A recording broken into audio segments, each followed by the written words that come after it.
Pernah nggak sih kalian kepikiran kenapa utang luar negeri bisa naik turun bukan cuma karena kebutuhan negara, tapi juga karena kondisi ekonomi yang lagi terjadi? Indonesia merupakan negara berkembang yang membutuhkan dana lebih besar untuk melakukan pembangunan. Nah, ketika dana dalam negeri belum cukup, maka utang luar negeri sering menjadi opsi untuk melakukan sumber pembayaran. Dari penelitian-penelitian sebelumnya, nilai tukar sering ditemukan punya pengaruh positif dan negatif terhadap utang luar negeri. Jadi, ketika nilai rupiah melemah, maka beban utang luar negeri juga biasanya ikut naik. Untuk suku bunga, banyak hasil dari penelitian terdahulu juga menyatakan bahwa suku bunga berpengaruh positif terhadap utang luar negeri. Artinya, ketika biaya pinjaman dalam negeri makin mahal, maka pemerintah terdorong untuk mencari pembiayaan dari luar negeri. Sedangkan APBN di beberapa studi justru menemukan bahwa APBN berpengaruh negatif dan signifikan terhadap utang luar negeri. Hal ini terjadi ketika kapasitas fiskal pemerintah semakin menguat, maka ketergantungan terhadap utang luar negeri juga bisa berkurang. Pada variabel investasi, ditemukan banyak penelitian bahwa investasi berpengaruh negatif terhadap utang luar negeri, yang menjelaskan bahwa semakin tinggi investasi, maka semakin besar pula biaya pembangunan yang dapat ditopang melalui sumber-sumber dari dalam negeri. Lalu terakhir, ekspor. Beberapa temuan penelitian menunjukkan bahwa ekspor memiliki hubungan yang cenderung negatif signifikan terhadap utang luar negeri.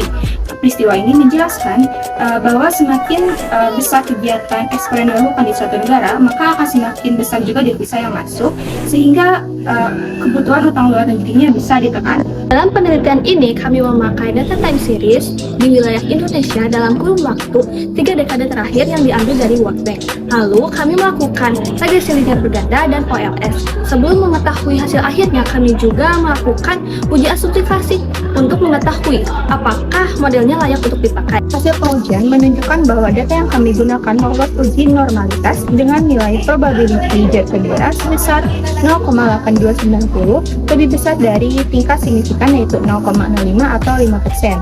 Lalu uji multikolinearitasnya juga lolos dengan seluruh nilai sampel VIF-nya di bawah 10, yang menunjukkan bahwa antar variabel bebasnya tidak saling berhubungan.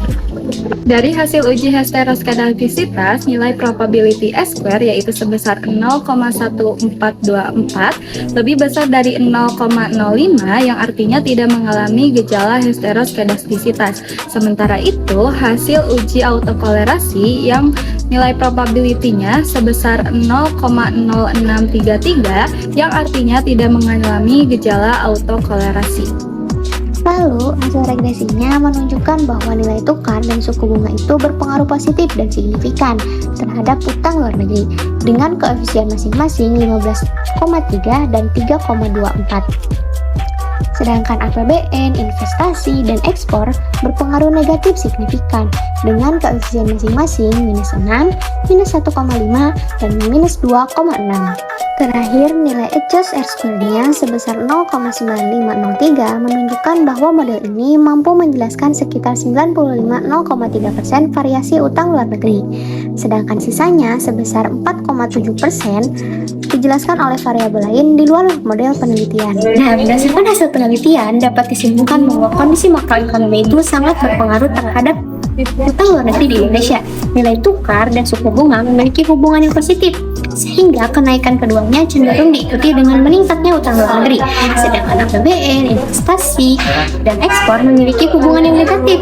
Artinya, peningkatan kapasitas fiskal, investasi, dan devisa ekspor sangat membantu untuk mengurangi ketergantungan terhadap pinjaman luar. Nah, jadi itu pembahasan dari penelitian kami.